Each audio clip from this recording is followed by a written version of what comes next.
Hi, my name is Catherine Mejia and I will talk about presentation practice production. The background. According to Pimentel, Castillo, and Cuellar, the three-piece approach to language teaching is one of the most common modern methodology employed by professional schools around the world. This method was created around the early 90s. The three-piece was developed as a soft approach to communicative language teaching, combining CLT and traditional approaches.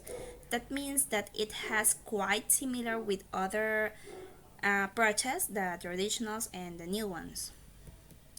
The three-piece acronym stands for presentation, practice, and produce, and each letter means one stage of the learning process.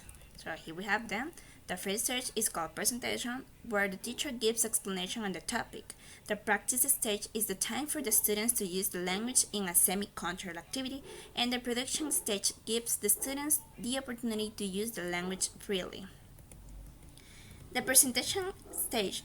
In this stage, the teacher introduces the structure to be taught in L2 using realistic contextual examples. It has to have logical connection with the next stage. In addition, a warm-up or leading activity can be used to raise students' interest in the topic. So, in short words, the presentation stage is when the teacher introduces a new topic or has a review of other topics, and the teacher has to prepare the students to learn.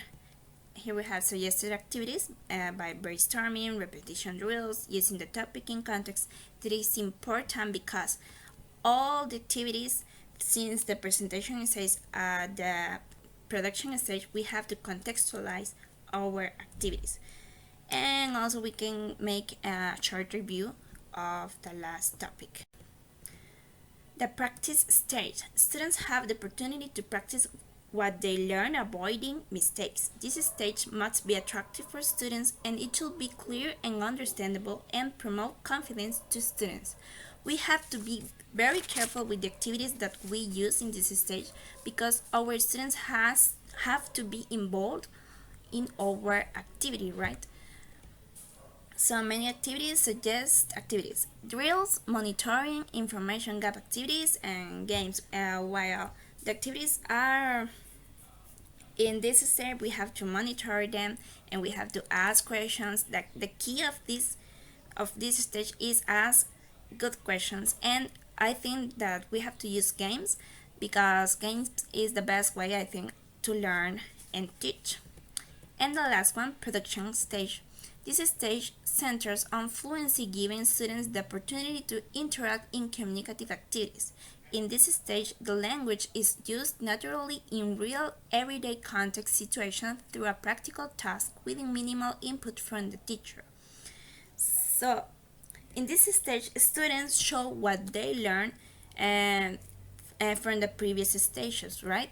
Suggest activities, discussions, debates, role plays, narrative, problem-solving activities, descriptions, information gaps, quizzes, and games.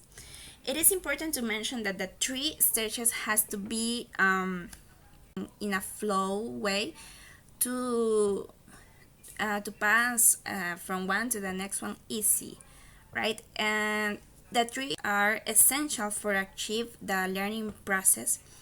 And nowadays, a new version of this method has been developed. It is called ESA. It stands for engage, study, and active. They are almost the same as the same stages. The only difference is the names. Now here we have the teacher roles and the students roles. In the presentation stage, the teacher speaks up to 75% of the time as they are presenting information. Ask concept check questions to see if students have understood. Focuses on accuracy when correcting students at this stage. And the students' role are only listeners. We have to avoid a long explanation, and to get this, we have to decide what information is necessary to mention in this stage, and to get easier the topic to take in, we have to make charts or timelines or diagrams, etc. In the practice stage, the teacher's role uses activities to practice the new language orally and in written format, models and corrects when mistakes occur, and encourage lots of pair and group work during this stage. And the student's role, students pick up to 60% of the time and the teacher up to 40% of the time. So we have to be very careful for the activities that we are going to use, as I said before, because our students have to involve in this stage. The production stage. The teacher monitors but does not correct until the end. This is one of the difference between the practice and production stage.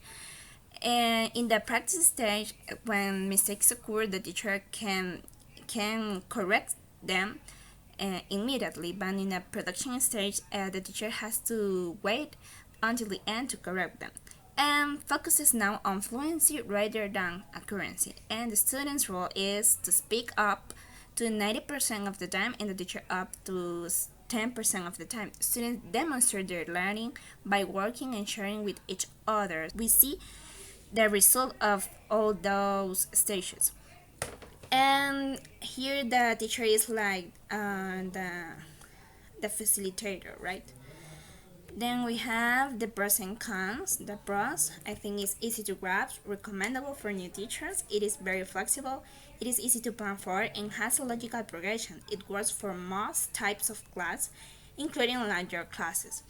And the cons, I think, is that research shows that it may not be the best way to learn or teach a language, and it can be boring if used repeatedly for higher level students.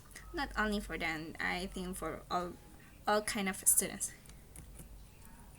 And answering these questions, do you think it is effective? Can this be applied in all levels for public and private schools? Well, I think it could be effective depending a lot on the activities that the teacher chooses for each lesson, but the excessive and constant use of the method, as I said before, could cause negative effects on the students. The monotony will resort to boredom and this to students without significant learning. I also think that it can be applied at all levels, and the only difference will be the activities that we will choose and the language that we will use with the students according to the age of them, right? And I definitely think that it can be applied in a private and public schools. The only thing is that it would take some time to adapt the rhythm that the students learn. And that's all. Thank you for your attention.